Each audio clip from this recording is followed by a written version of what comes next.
On this week's TGI Monday Show, we're all back together as a team and we're going to be talking about whether clergy ought to be learning martial arts.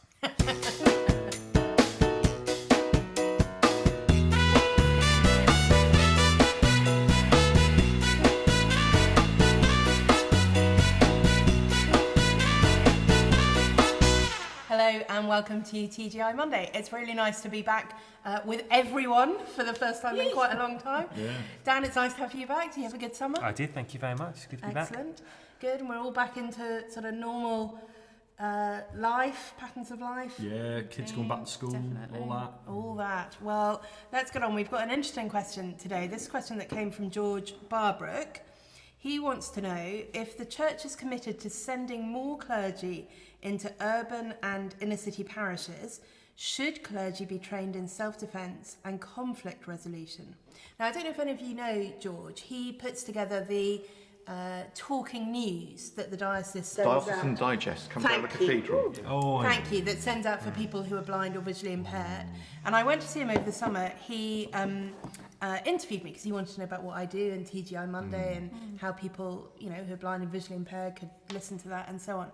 And he'd prepared this question that he thought about for the panel. So I said, I'll bring that back. And on the way home, I had the radio on in the car and heard the news about the French priest who was murdered over the summer while he was, you know, at the altar, which obviously puts the question into even more perspective, really, how serious this could be. But I think it's just worth remembering that actually George's question didn't come from that and was related to the UK situation and thinking about places where there is real cultural tension and religious tension and how vulnerable it can be being a member of the clergy. So I just want to start by asking the three of you who are in that situation as clergy working in parishes, whether there have been times where you felt frightened or vulnerable or maybe even been attacked, I don't know. Well, I started in Blackpool, which Yeah. isn't, you know, known for being the safest place in the universe. And I never had any problems with violence. Okay. I've had people spit at me, I've had people shout at me, I've had people be abusive to me and things. Yeah. And that happens with sort of a little bit of regularity, really. Yeah. But I've never had any physical threats. Is that members of your congregation? No, they just draw stupid pictures on here.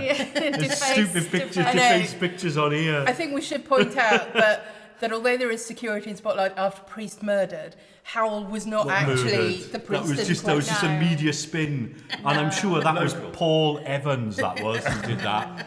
But no, I've never had any problems I with did that. yesterday. Oh, actually. really? What Yeah, happened, in Euston Zoe? Station, I was just waiting for my train. I'd got quite a long time, so I was sitting in the sun, and somebody,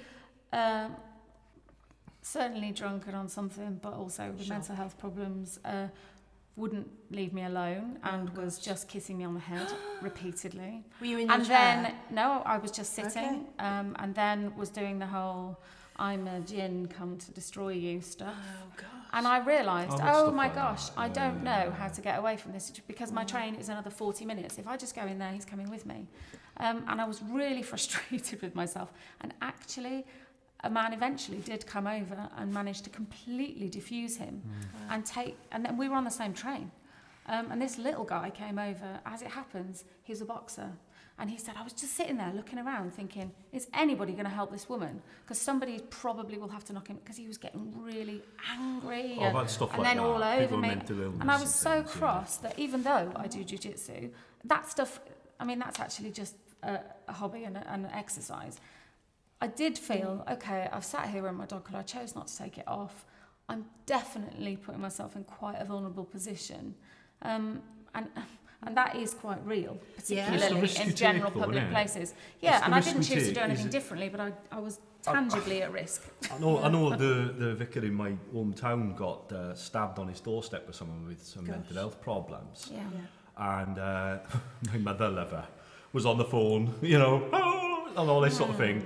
But I think it's anybody, police, doctors, nurses, health visitors, all of us, if we work with the community, these are the risks that we have to take. And we've all had similar experiences like that. But I think, you know, vulnerability is an essential part of the Christian ministry. And when it says outside, all are welcome, right?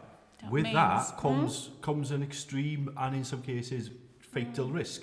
That's what we're about. And I think, you know, there's nothing all we can do about that is trusting God Well, and be there. So really. here's the question. I agree. Obviously, the most important thing to do is trust God that He's called you to this work and trust that He'll protect you through it. But there is a question about whether practically clergy should be trained. He's both in self-defence, he mentions, but also conflict resolution. But we are anyway. So we'll go on. What sort of training have you had in those things? Certainly in your Some. We've had training. clergy training. I mean, I guess Dan, Well, it depends you've on- had different kind of training. It all depends what you before mean that. by conflict resolution, Go on. because there's conflict between married partners and there's conflict on the battlefield. There's kind of different kinds of conflict resolution. I've not been trained in any conflict resolution as a clergy person. You know, when I was policing, you would have, on Friday and Saturday night, we would go out as a policing teams, and we knew that the street pastors were also out there. And the street pastors did not have self-defence training, and I was always amazed at just the kind of situations they put themselves in. But the thing was, you see, is that they put themselves into those situations wisely, so they knew what they could, how far in to go, and then when they can come out. That's the distinction. The situation you found yourself in is one of those situations which just can happen, and there can be no way out of it. There's not always a solution to. Well, except to I it. did have a crash course from that guy whose job. I don't mean in terms of physical stuff. I was Yeah. like, okay, you managed to talk him off the ledge of about to get violent. Sure. And I said, so what do I do next time when I come through London? Because I can't change what I'm doing. And he said, well, the excuse you needed to make, because you've got a long time to wait, was go and walk in. I just need to check my train, and then just keep walking until you run into somebody with security. Because my worry was that moving would have been the thing that would actually tip him into to violence. But it is knowing those boundaries, and actually I've learned them now, and I've decided in advance that I will take my collar off in Euston I think Station. a lot of it comes down to vocation. What is our when I'm alone. Well, yeah. A lot of it comes down to vocation. Vocation is how has God called you to love your neighbour best? And I'm being called. I'm a dad. That's part of my vocation. I'm a husband. I'm a clergyman. I was a police officer. I'm not a surgeon. So there's never an excuse for me to ask somebody to take their clothes off and I can cut them open with a knife. But if I was a surgeon, That's I true. could. That would be. If Hal was to call me up and say, Dan, my car's broken down, can you come and help me fix it? I'm rubbish with mechanics. I would not be loving Hal if I came over to try and fix it. But if someone tries to attack my family, and this happened to me 8 months ago, then I'm in a situation where I am prepared to fight back because I'm not loving my family if I allow my kids to get injured or my wife to get injured. Yeah. And Yes. so, but having said that, there are. What I used to say is when I was policing is there's only a level that you can go to with any force. Is it lawful? Yeah. Is it proportionate to the situation? Yeah. Is it necessary? Yeah. Do you have to do it? Is there an alternative? Can you call the police? It's one thing to defend yourself by giving someone a quick punch and then getting away. If you then chase them down with a baseball bat afterwards, then you've gone beyond your vocation. But I don't think we need self-defence training. But we don't as need far self-defence. as that. No, because But it's in the same ways nurses don't. no, and taxi things like drivers, that don't. taxi drivers are in a very dangerous Social situation. workers don't. They Don't, No. There's a real I think front we're line. all I part think of the that's same right. thing, really. And I think that's what you said at the beginning, how actually you take on that role knowing that potentially you're putting yourself into that vulnerable situation for the sake of being open, being welcoming, being like the Lord who says, let everyone come. And then trusting him to give you the best way of dealing with those situations. And sometimes, as in the situation you were in, that will be relying on other people. Yeah. Sometimes it will be thinking, are there ways I can talk this situation down?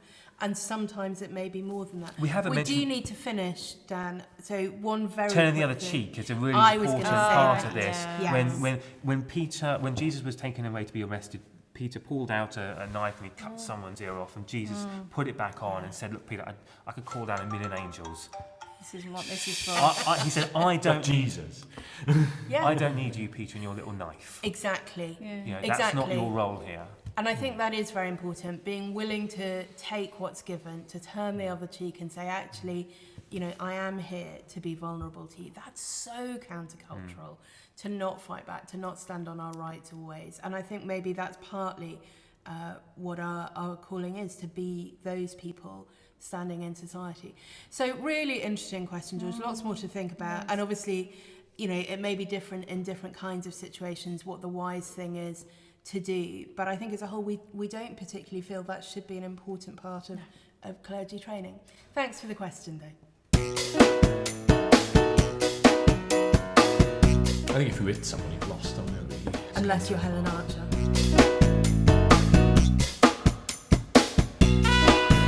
We're well hard, aren't we? That's the thing.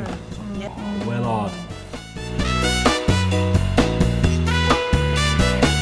So thanks for watching The Art of Fighting Without Fighting, and share us on Facebook, Twitter and subscribe on YouTube.